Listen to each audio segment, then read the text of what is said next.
Hi, I'm Bob, physical therapist. Hi, I'm Brad, physical therapist. And together we are the most famous physical therapists on the internet. In our opinion, of course. Well, Brad, what's the subject today? Well, Bob, I thought we were going to talk about swelling and lymphedema. What is the difference? Bob, you're looking a little sick today, and as a matter of fact, I know you've been feeling a little ill lately, so we're going to put you to bed, and I'll just go through the video, okay? Okay, Brad, whatever you want. Okay, lay down and take a nap. Thanks, Brad. Okay, so Bob's not here today. He's been feeling a little under the weather, but I'm going to go on with the show anyways. So we're going to talk about lymphedema versus swelling. You know, a lot of times in the clinic we have patients come in with swollen legs or swollen arm, or they think it's swelling up, or is it lymphedema? What is the difference? Swelling versus lymphedema. So swelling occurs, for example, you fall down, you bang your knee, you go skiing, you twist your knee, and people talk about their knees swelling up like a watermelon, or that ankle swelling up from being twisted. That's more swelling. Now, when we talk about lymphedema or edema, that's with people that, say, for example, it's very common after a mastectomy, a cancer treatment, where they remove the lymph nodes from the armpit area and the whole arm will become swollen. That's edema. That's fluid under the skin that is not from trauma. Well, it is from trauma, but it's not like an impact like the swelling you get from an ankle sprain, but fluid that cannot go back into the system as it normally does. So if you do, and I work a lot with people with swelling in lymphedema from the knee down. A lot of times in the ankles you'll see the swelling and the ankle be puffed up, and I'll get orders from the physician. We need to do something to treat the swelling and get that swelling down to a manageable level. So we're going to back up a little bit and we're going to talk about if you have swelling in your legs. What are you going to do? How do you know if it's something you need to see the doctor? Can you self-treat it? So that's what we're all about here, is people 40 and over, because very few people under 40 get lymphedema unless you had some other treatment. But how do you treat that swelling, or how do you know if you should go to the doctor? All right, so 3 red flags to know. If you've got swelling in your ankles and you're not too concerned about it, but your wife is saying, geez, George, I think we should maybe go see the doctor about that, and you say, oh, no, it's not, they're just swelling up. So 3 things. Number 1 is pitting. When I say pitting, I'm not talking about the pits in a plum, but I'm talking about in your leg. If you can push down with your finger and you come up and there's a dent left in there, and you got to push down kind of hard, you got to come up. Now, obviously I don't have edema, so I don't have a good case here, but you will see a clear dent and it will stay there.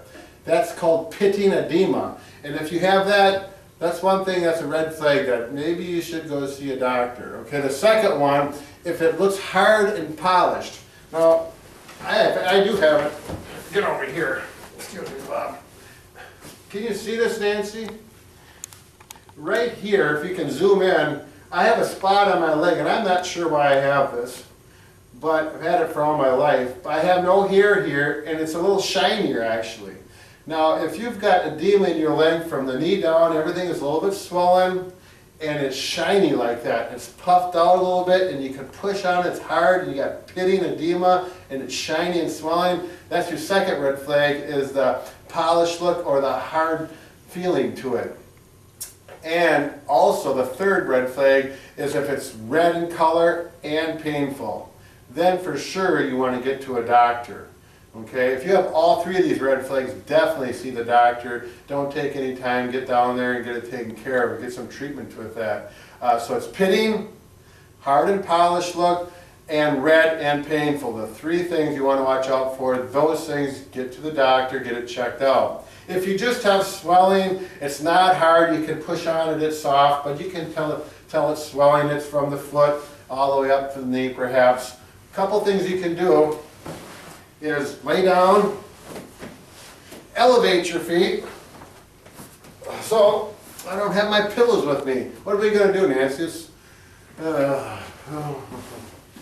Alright, sure, we'll just take this roll. This is for our next video. But you just want to elevate your legs. Now normally you're going to elevate them higher than this. You might put 2 or 3 pillows underneath your calves and get them up about this high so they're higher than your heart. Okay?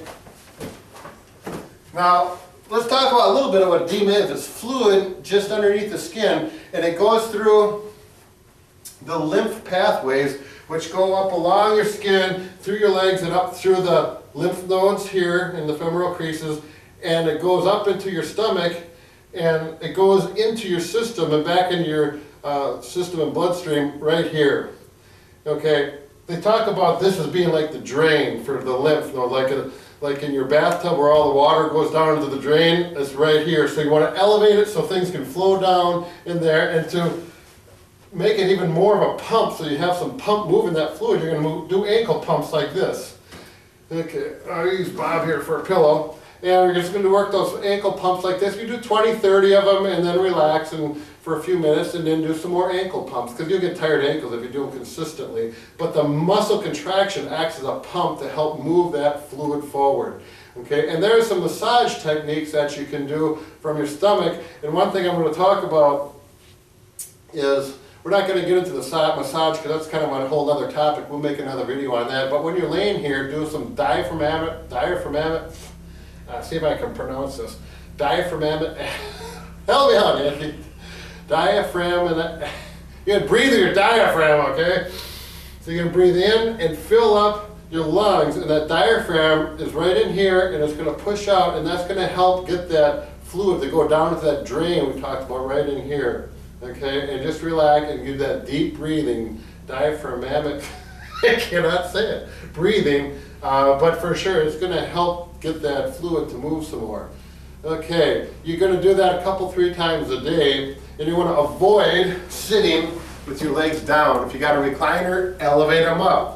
Because when you have them down, gravity's pulling all that fluid down, and those legs will swell up. I mean, it's amazing if this gets bad, how bad legs can get. It's actually pretty scary looking. So catch it early, do these 3 simple techniques, elevate the legs, ankle pumps, and breathe deep to get that fluid come back down into that center drain and get it back into your system.